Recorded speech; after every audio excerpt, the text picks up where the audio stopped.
What's up guys, DirtyFargo here, and I've got a tutorial on an ice farm. Now, these are becoming a little bit more popular since Silk Touch can now break ice blocks again, and I got this design from watching one of Etho's videos. I'm not sure if it's his design or if someone else designed it, but it's pretty freaking simple. So I thought I'd share a little tutorial quick on how to build it, but first let's demo it. So it's just a little 16 by 16 square here. And if we go ahead and flick the lever, you'll see that there's source blocks all around the outside of these two sides only. Then you flip it, whoop, and the water pours out, and it should fill every single block fully if you've done it right. So if there's source blocks in every single one of these on two sides, every single one of these will become an infinite source block. So now you just gotta wait for the ice to freeze over, and then you can use your Silk Touch pick, shut it back down again. So even when you close off the water, you can see that there's still, all the water is still there because it's been created as an infinite source. But yeah, I'm not going to make you sit here and watch this ice freeze over, so let's head over and build it. So I believe all you'll need is the stuff that's in my inventory right now. So what you're going to want to do is make a 16 by 16 square with blocks on a flat ground of some type. So once you've done that, you're going to want to pick the two sides that you want your water to come out from. So it doesn't really matter which sides you pick, but the two should be connected to each other. So I'm going to pick this side and this side. So what we're going to want to do is set up a place to be able to put the sticky pistons.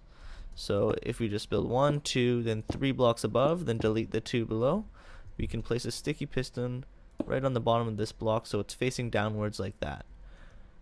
And then for the rest of them, we can just stand under it and look up. So you want to place them all along the two sides, not the corner blocks, except for this one.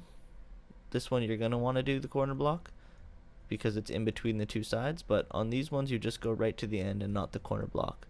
So I'll be back with you when I finish that. Alright, now that we've done that, we're going to want to get all these pistons wired up together.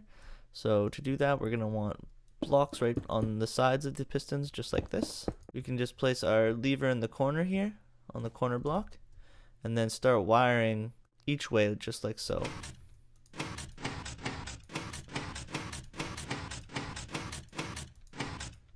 So as you can see, the redstone wiring ends just before the end, so we're gonna have to do a little trick to fix that.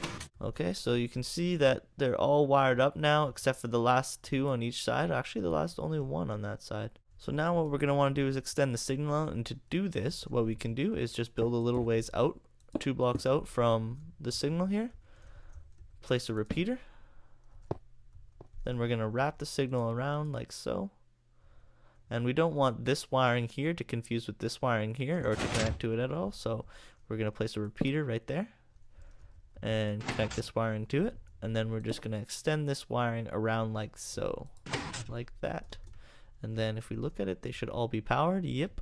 So now we're just going to do the same thing on this side. Alright, so now they're all powered, so if we switch them off, they should all extend up like that. Yep, so you want the water to be just one behind where these pistons are, but you want it to be encased. So you're going to want to just build a little trench for it all the way around. And you're going to want source blocks in every single block all the way around. So a good way to do this, so you could just make an infinite source by placing 2 waters and a 3 block hole here and then taking from the middle, but you don't even have to do that. You can just create an infinite source as you go here. So what you can do is just place a water here and then skip 1 block, place a water there, and then take from the one before it, and then you're just creating an infinite source all the way along, and you can just keep doing this until you get to the end. Alright, so now we've got source blocks in every single row around here, and we are done. So that was a quick build. It really didn't take me that long to make. I did try to do this with dispensers dispensing water, but I had some problems with it. I don't know if it's doable. But anyways, this works fine, and I will show you that it works.